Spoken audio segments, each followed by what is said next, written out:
jumping straight into the first game here. IBeenn's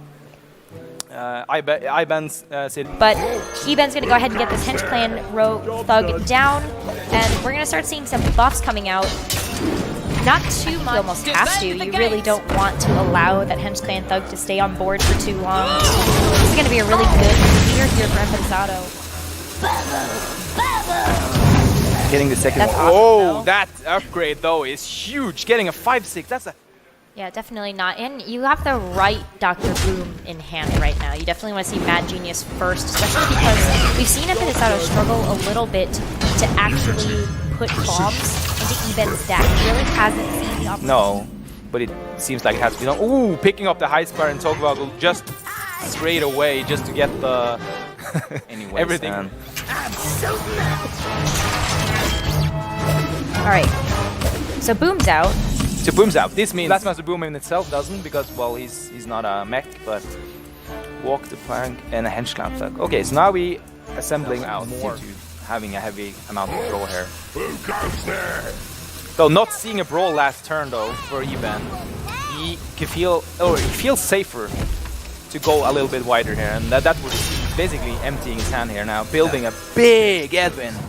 This is going to be highly punished. Damage you have in hand there from EBeennn here, well, with the Leroy, Yevistret, and Lackey. It was smart because if anything survive, yeah, well that's gonna be game over. Yeah. Fortunate. Yeah, and seeing this warrior though, this is one of the reasons why you bring warriors, to actually counter the rogues that are in the meta. But as we saw, the rogue didn't have the best starting hand, but he had enough pressure with the hand here. Schemes are an interesting mechanic though. Getting it in hand early means that it will grow to be enormous when you actually play it, and basically giving you to get like a lackey that can help out with this. Witchy lackey again. See if they get really lucky with another Felguard pull. Yeah, or something big that you can rush in with this Goblin Lackey. Yeah, this is perfect. That's perfect. Yep. Yeah, means that you don't get to buff up the Hench Clan thug this turn, but you get to push 4 damage. Just running in with this Hench Clan thug. Here comes the Shark Novice Engineer, which is a cute play. Gives him some more hand refill, sort of board to stick. Well, here's that play that you were talking about, the Shark into the Evil Miscreant, going to go ahead and get a couple more lackeys here. A lot of lackeys. And there's if they're lethally needed. The brawl comes down though, and who will be the winner? Ooh. Oh, ooh. That's a good outcome for...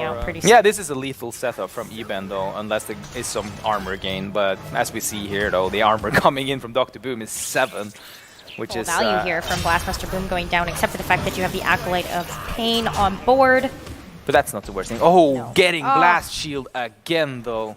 Empanizado's got to feel really good about that. Yeah, he's up to 26 health, and that's the Spirit of the Shark for one. Ooh, and Heist Baron. Ooh. That's the value that you really want to see from Geppetto Joy Buzz, is drawing the Togwaggle and making sure that it gets... Playing it out now, though, because, well, you need to clear off this 8-mana minion, and you also get the stuff you need here now. Considering, though, you picked up the Wondrous Wand, you always do that in this situation here. Yes. The question is whether or not you should pick up another one or something else. But going with the double one, shuffling in 11 Heist Baron Togwaggles and 2 Wondrous Wands, meaning... Ooh, that's the prep. This is also dangerous, though, because the bombs now with the Wondrous Wand, you can just draw bombs. You can. But yeah, these double life drink are coming in clutch there, healing for 6 per. It'll at least chew through some of the armor that Empanizado has been able to build up through double blast shield. See here, that's the Heist Baron, it's a sap, and that's an SI7 agent. This sap also fits in perfectly to remove that Boombot that has been buffed with, or magnetized with this Celiax here. May as well use it now, yeah. Legendary WCG. Oh, instant pick Mechathune. That's like a big old minion. Still taking a lot, but it's better than taking 20. Double that. Yeah. So. Here comes the Vicious Scrap Hound. Just to be able to clear a little bit off. Just going to clear off as much as possible here. You've got 10 from Leroy Coldblood. Wondrous Wand might draw some additional burst damage here. That's another Heist Baron though. Oh, 2 Heist Barons. Three Heist Baron for Togwaggles. free.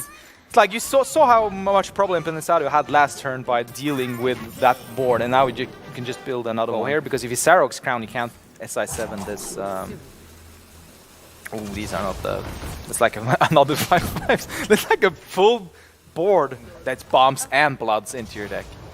Yeah, I think this is the much safer option for sure, and going to see the extra 2 damage from the SI7 agent that we've been seeing EBeennn hang on to for a while as well. This is also definitely lethal territory. Also placing it like that because of the opportunity just left up 4, so that means EBeennn is taking it. Oh, is this going to take it? Not going to see a double bomb here, but it will be that Leroy Jenkins Cold Blood to finish off Empanizado, and EBeennn is going to take home the very first win of the day. Yeah, the first round robin win, and that must feel good. You're versus an unfavored matchup. Yeah. We just grinded it out. The first game, even not with your primary list, you managed to get it done. And then you just grind it out. There were so many Togoggles, so many treasures going on.